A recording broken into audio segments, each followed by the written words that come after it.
you want to take a second, just in case anybody is watching the recording or hasn't with us yet? Do you want to introduce yourself first or introduce both of us? Yeah, awesome. So I'm Solomon Brenner. This is Michael St. John.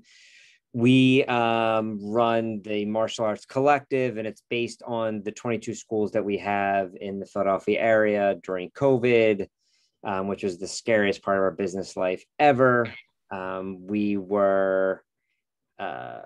We actually grew through COVID, and we did that through taking the systems that we've already had and really amplifying them and creating like a real model for duplication and a model that people could really follow and stay strong behind. So during COVID, yes, we took a dip, but not a huge dip. And our schools are all now at all-time highs, not COVID highs, but all-time highs.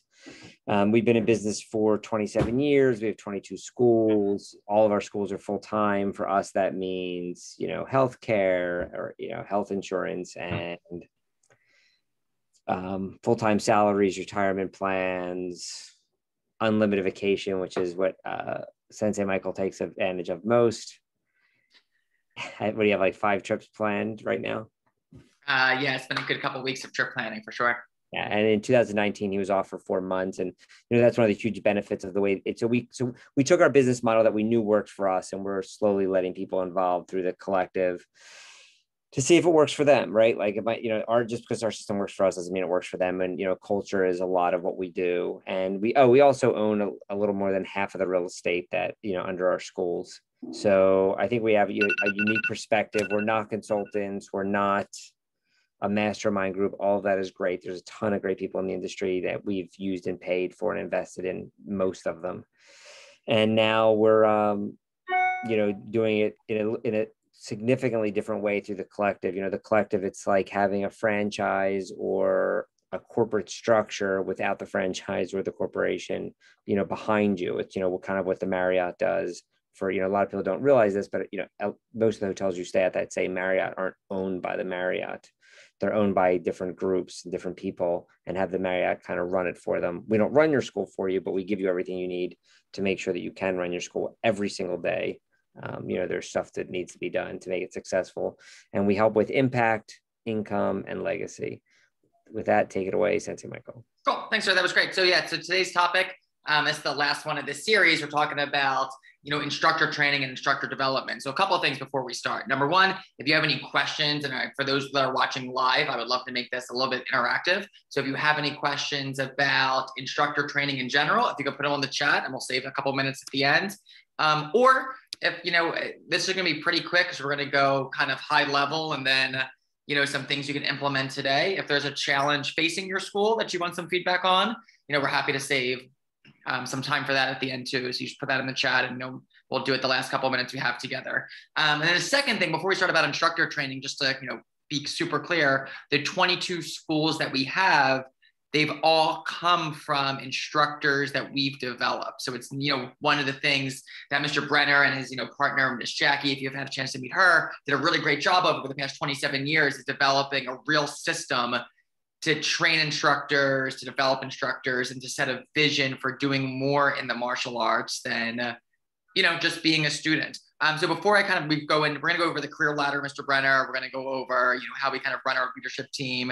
But do you want to talk about, I know you've been so passionate about changing like the perception of what it means to be a martial arts instructor. And we've worked really hard internally doing that the past probably 6 or 7 years. Do you want to talk about that for a second? Yeah. So one of the reasons we started the collective is because we live in our own bubble, right? Like we live in our own bubble of, all of our schools are professional schools. But the reality is that even within our own schools, if I'm out and about in the community, somebody says to me, "Oh, what do you do for a living?" When I say, "Oh, I teach martial arts," you could always see the expression on their face of lack of being impressed. And many times I get, "Oh, do you have like another a day gig, or do you have another part-time job or a full-time job?" Like, "Oh, what else do you do?" Now, the reality of it is we make as much money as most, doctors, lawyers, engineers, surgeons, and we do pretty good. But, they don't realize that. They don't realize that that's possible because most schools don't. So one of our goals within our organization and now through the collective is to make the martial arts a really respectable career. And what I mean by that is when somebody says, oh, my daughter or my son is marrying a martial artist, the other, the person they're telling that to is like, whoa, like, oh, like marrying like a doctor, an engineer, not like, like that's pretty, that's that best they could do. I guess they're in love. Like, like it'd be impressive. Like in our world, like, people that are on the inside of action karate, which is, where it all started in our schools, like most people, once they get to the inside, they kind of realize, oh wait, this is a pretty amazing, like our job, other than fictional characters on TV like James Bond, I would not trade lives with anybody because my life is, you might have told me yawning earlier is because I'm missing my nap right now.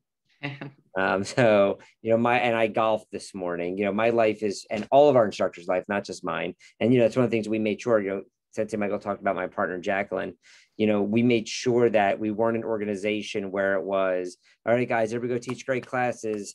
We'll be up in our mansion. Have a great day. Like all of our instructors, when they follow the system, have the same exact lifestyle that we do. Some of them probably better. I'm very resentful about that. I'm only kidding. Anyway, our goal, the collective of letting others, outside people in, is if we could truly change the world and make the martial arts a respectable career and, really be prosperous. And, anybody who says, well, I don't care about the money is truly just opportunity. It's certainly not the only thing, but, when you need it, you need it. And I always find the people that say that it doesn't matter are the ones that don't have any. And they're saying that, because their ego forces them to say it, right? Like if they had a choice of living in a nicer neighborhood or their kids going to a nicer school or having a better education, I'm sure they would choose that. Like there's no way they'd be like, no, I'm going to send my kids to this terrible public school over here. I don't want to have the money to send them to the fancy private school where they're going to obviously have a better education. Like obviously they everybody, I would hope, would want that for their family. And so when I say the money and I talk about money, I think some people think of like some charlatan or something. For us, money is just opportunity, and you can do what you want with it. You can give it to charity. You use it for your family. You can, be an evil warlord, like whatever you want it to be. I'm practicing for my Seinfeld show. I got it. Yeah.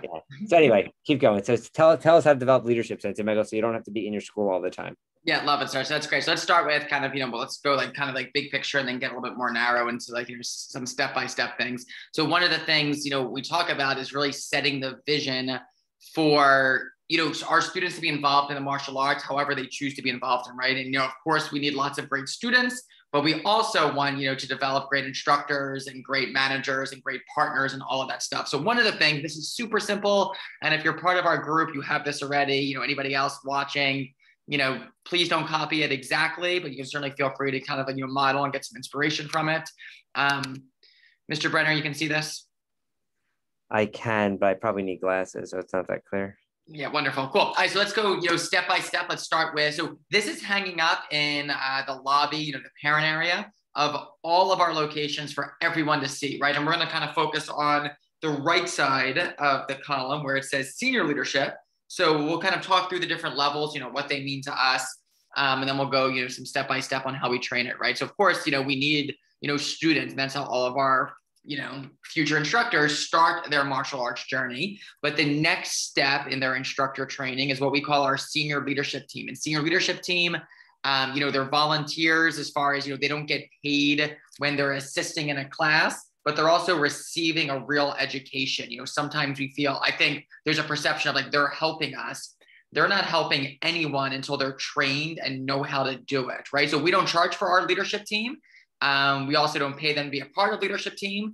We feel that it's really a mutually beneficial relationship. They're learning real communication and real leadership and a real skill. And then once they're trained, they're a huge value to the school. The next step, anything you want to add about leadership? We'll talk kind of like, how we run those meetings in a second. But yeah, the only thing I was going to add is we don't charge for it. We get that we could charge for it. We're always just afraid that somebody might not want to pay for it for whatever reason. And then we're going to lose, for us, everything is the long game. All we care about is developing instructors, right?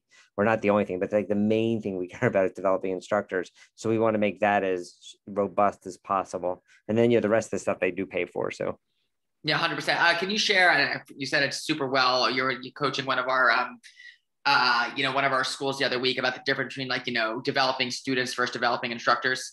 Yeah, like if you want to develop a school, you have to figure out a way to get, you have to figure out a way to get students. If you want to develop a true life for yourself, you need to figure out a way to develop instructors. And, we'll go over that. And, this ladder is like truly like a teeny weeny percentage of how we do it, but it is an important part of how we think about it.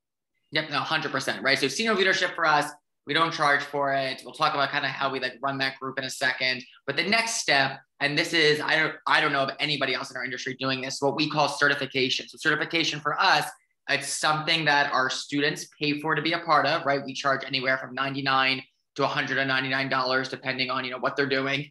And we took each part of our school and broke it into its own, what we call a certification, its own program, right? So our 3 to 6 year olds, our 7 to 12 year olds, our teens and adults, there are 3 different ones.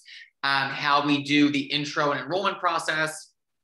And then what we call, ambassadors. They're the people that do birthday parties, community events, those kind of things.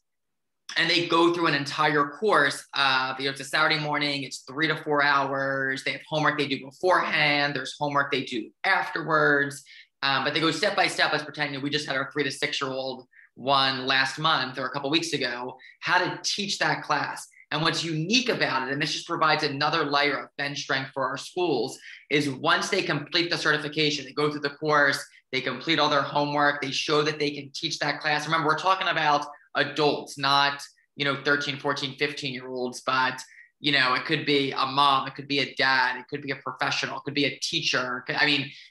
Real adults doing this, they become certified to teach that class. And they take what we consider kind of ownership over that class. So, Mr. Brenner goes through the certification, he passes, and now his class is the Wednesday night, 6 o'clock, 3 to 6 year old class. And, the head instructor is still there, our full-time people are still there, but now there's another person at your school that can teach that class the right way and still, help your students. And it just gives you a whole nother level of freedom and bench strength. And those people that go through certification, they're the ones that, that really love it and want to make more of an impact, that become our school managers, or, they manage an entire class, that group, or they become our business partners or help develop the next location. But it all starts at kind of that bottom of the funnel, right? And that's what Mr. Brenner talked about. With our leadership team, we don't charge for it because we want a lot of people at the bottom, so they can, we have a lot of, almost leads for your school, right? Like your pipeline for your school, we consider like our instructor pipeline, a lot of people going through the different courses. So anything you want to add about that? And then we'll talk just for a couple minutes about how we invite people, how we run our meetings. And if there's any other questions, we can help with that. Yeah, so Mr. Falbo asked, how do you train your instructors? And as I was reading the question, I was thinking, the way they need to be trained. Like, so we have certifications, we have leadership team meetings in our individual schools every week. We call it a micro meeting. It's like 15, 20 minutes max. We have every quarter, we have certifications. Every quarter we have quarterly instructor training, which is different than certifications. We have master's class, which happens for us. It's not happening right now, but normally every year there's like 1 or 2 master's classes. It's a 6 to 9 month program where people go pretty much from 0 to like a school partner in that amount of time. And it's a super. So we train everybody based on the way they need to be trained. We just had someone who came to our school from, all of our schools right now are run by people that have trained within our school that have started with us completely. But we just had a person who came from another school, wants to, have a more professional life through us. And, how's he getting trained? The way that he needs to get trained. You know what I mean? Like whatever they need, we pretty much craft a program around it to get them to become the person that they need to be a professional within our organization. So I know it's a long drawn out answer, but it's a lot. Yeah, 100%. Right. So, and, that's the difference between teaching a curriculum and teaching the individual students, right? We look at each person individually, what are their goals and how can we help them reach their goals? Some of the more like systematic pieces of it though, you touched on a lot of this. So we have our leadership team, and let's talk about really quick, who do we look to invite to leadership team, Mr. Brenner? Everyone. Yeah, I know you're saying that like a little bit laughing, but it's 100% the case, right? I think a lot of, there's still a mindset, I think, in the martial arts that you need to be a black belt to teach karate for some reason. And we know it's, of course, they need to be they need to know martial arts to teach martial arts, but the person and the personality make way more of a difference, right? I can get somebody good at karate. It's hard for me to fix a character defect, right? It's like we're looking for the right people. And then, of course, we can get them good at their martial arts. What did you want to add, Mr. Brenner? Yeah, I was gonna say, we invite everybody, and yes, character is the most important thing, but I think it's important for everybody that's watching. The visualization is not, hey, anybody who's breathing, want to come teach karate class? No, but like anybody who is breathing that has really good character and like loves helping people and like really loves to see people grow and wants to make an impact. Anyone can teach a 3-year-old how to do a front kick if they know how to do a front kick. And that's kind of like, so I don't want anybody to think like, oh yeah, they have 22 schools, so they let anybody teach class and do whatever the heck they want. No, absolutely not. Certainly, I think anybody who came to watch any of our schools, I would be proud for them to see it and be like, oh, that's awesome. But anybody could learn how to teach by teaching somebody something that they know more. If you know some kata more than me, you could teach me that kata. That's totally fine, right? Like obviously, the more they've been training, the more their critical eye is better, the higher level people they can teach. But in the beginning, if you know one move more than me, you can teach me that move. That's all there really is. And most importantly, like Sensei Michael said, it's about their character and their love to love other people and to, want to give back and make an impact. That's what, when we say everybody, it's everybody can do that. No, 100%, right? So, when we're teaching our, head instructors who to look for, when we're looking for future instructors, we're really looking with an open mind, right? We're not, and so I think the first mistake people make, right? They assume they need to be a certain belt to be an instructor. And then I think the other mistake people make is we rule people out before they have the chance to say no, right? So, I look at Mr. Brenner, I'm like, oh, he's so busy and he does this and this and this. He doesn't have time. I'm not even going to ask him. He wouldn't want to. And we take that opportunity away from people. Or they make too much money already. They already have a career. That's okay. They can still teach classes certified instructor once a week, just like a baseball coach or something. Like, we have levels. Yeah, of course, there's people that run schools that are partners with us that are, in the weeds in the business. But there's also plenty of professionals within. Like, I'm always like staggered, like how many like high level professionals are teaching like 1 5 to 6 year, 1 3 to 6 year old class or 1 7 to 12, where they, like we have a guy, we have tons of these people, but during the day, runs like a division of a bank, but at nighttime comes teach adult class for $15 a class. And the money means nothing to them. They do it because they want to give back. They want to feel like they're making an impact in the world. That's what they love. No, 100%. Right. So number one is we're going back to, okay, when you're inviting people, you need to look with an open mind.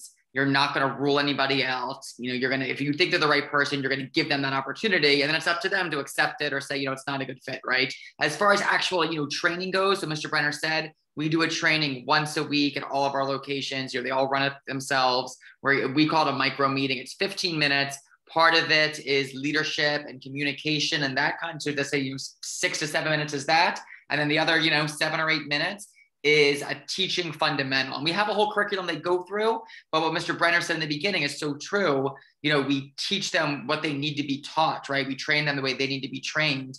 The best, our best instructors are watching their team throughout the week and really looking like, okay, what are these instructors struggling with?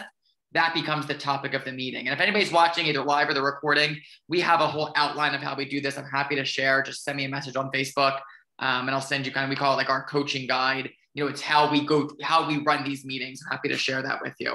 So that's our weekly meetings, right? Once a quarter, we get all of our locations together, all of our instructors together, our full-time, our part-time, our certified instructors, our leadership team, everyone, and do a more intensive, hour and a half training where we do some curriculum, we do some leadership development, we do some instructor training, some instructor like teaching strategies and classroom management stuff.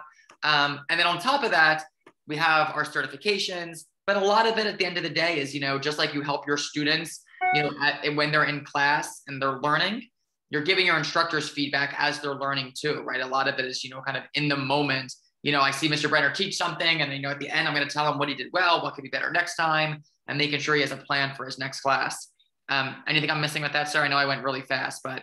No, I mean, the job of the head instructor isn't to teach the students. The job of the head instructor is to develop instructors to teach the students, which is, I guess what you just said. Um, no, I just think that if you're watching right now or you're watching the replay, I think you have to be honest with yourself on what you really, really, really want to do, why you got involved in the martial arts. Like for me, from the very beginning or pretty quickly, like I knew we wanted multiple locations. Some people have one super small, profitable location. That's perfect. Some people have, one giant location. Like you have to decide like what you want. And then if you really are passionate, just because you're passionate in the martial arts doesn't mean you're passionate in the business or you're actually going to do anything, or, just because you teach discipline doesn't mean you are disciplined. When we have people come to right now, I think it's like 20 or 25% of the people that apply to the collective actually start the collective. And I'm not saying that because we don't let them in. I mean, there's some people that we say, hey, we don't think it's a good fit, but I'm surprised by the amount of people that like fill out the application and then we talk to them and then they don't even show up to their first meeting, or, and, it's just a matter of, I think it always, when you ask somebody what are your goals, they say, oh, I want to make a lot of money, or I want to help a lot of people in the martial arts. It just sounds good out loud, but they really don't want that because they're doing zero. Like, how many books have they read? How many TED Talks have they done? So if you really want to develop instructors, the reason that we're good at it is because we do it constantly. Yeah. And we're also like training to do it constantly. Like how many classes, how many masterminds, how many books, how many TED Talks, how many meetings do we go to on this specific stuff for us to bring back to the collective so they can do it? But, anybody could do the same thing that we're doing. You just have to and I think we do it because we love doing it. Like it's what we're passionate about doing. And we're not just passionate. It's based on our actions, not based on, like, I just say out loud, like, oh, I want to do this. Like how many real estate, how many times am I on LoopNet, or am I driving around the neighborhood calling, broker after broker, or, you just have to be like, I think as you're watching and you get like all excited and pumped, don't get excited and pumped. Like really be reflective on what you really want and what your real passion is. Yeah, no, you're 100%, sir. So let's leave. I want to be respectful for everybody's time. I like to leave everybody with a couple like action items they can use tonight at their school, right? Classes. If you're on the East Coast, you're probably starting in 2 or 3 hours, right? So if you were developing a leadership team from the beginning, like, okay, you did some quiet reflection the next hour, you meditated on it, and you decide, okay, the only way I'm going to help more people and make a larger impact and have a great lifestyle is developing more instructors. Step number 1 tonight, Mr. Brenner, what am I going to do? Well, step number 1 truly for me would be to call me and hound me to death until I got all the information I needed to start tonight, right? Like I would want all the information, how many consultants in the industry now, even before they were consultants, we just knew they were successful, and we would like show up at their school and I would call them 100 times and we'd be on their, like, hey, send me this document. And so many are willing to share. So what I would do besides that, what I would do tonight is I would download on my Kindle, 21 Irrefutable Laws by John Maxwell, because I think that's a good book. I know what you're asking me is different things, but that's what I would be doing. And then I would also have in my mind who comes to class on, what is today, Tuesday, on Tuesday nights. And I would be rehearsing and writing down the script of what I was going to say to them to invite them to the leadership team meeting. That is amazing. It's going to change their life on Thursday. And Thursday, leadership meeting would be directly after class. It'd be 15 or 20 minutes. I would make up my own curriculum. Probably not. I would probably call who I thought was the most successful leadership person that I could find. And I would say like, hey, what should I teach? If you're watching right now, here's what you should teach: PCP, which is praise, correct, praise, and then like law of the lid or something, because you need to learn law of the lid. And the best way to learn something is to teach it. So Google search the law of the lid, praise, correct, praise, Google search that. And I would teach both and I'd have them practice it. And that's what I would do. But today and tomorrow, I'd be inviting people very specifically. And it wouldn't be, hey guys, we're having a leadership team meeting. It would be, hey, Mr. St. John, we're having a leadership team meeting. I think you have what it takes. I've been watching you helping other people in class, and you're a naturally born leader, and I would love to help cultivate that. And I think you'd be an amazing instructor here. Can you make it on Thursday?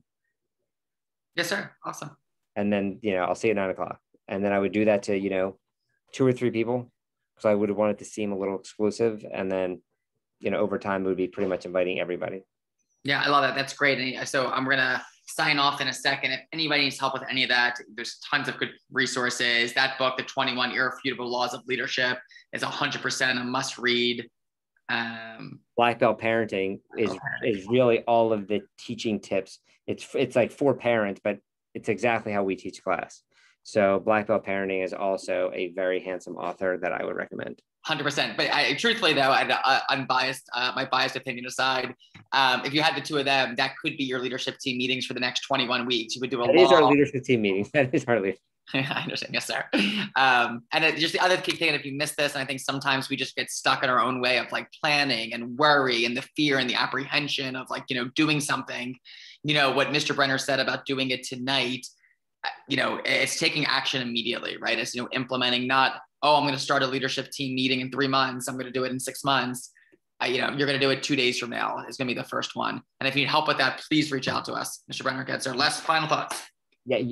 You don't have to wait till tonight. You can also text the people that you really want to invite, and don't be caught up in, I might mess this up and look bad. Here's 100% what's going to happen. No matter what you do, there's going to be mistakes. There's going to be things you're embarrassed about. Most of them, nobody's going to notice. They're going to think it's fine as long as you don't make just like for, if you've ever competed in a tournament, if you mess up, they always say, just keep going, pretend you didn't mess up, right? In a former regatta, same exact thing. Just do your best. And the idea is like, don't be caught up. And if I mess up, every week the goal is just to get a little bit better. So it's not like you messed up. It's just you discovered a way you can maybe do it a little bit better. Cool. Love that, sir. Our friend, so if you're watching the recording, feel free to reach out. For our friends that are live, I think you're able to, look at that. Oh, look at this little feature I just found out. Is that like essential oils? Yeah. If you guys are, if you have any questions, I'm going to shut off our recording. If you have any questions, feel free to ask before we sign off. I'll give you 5 seconds for a question.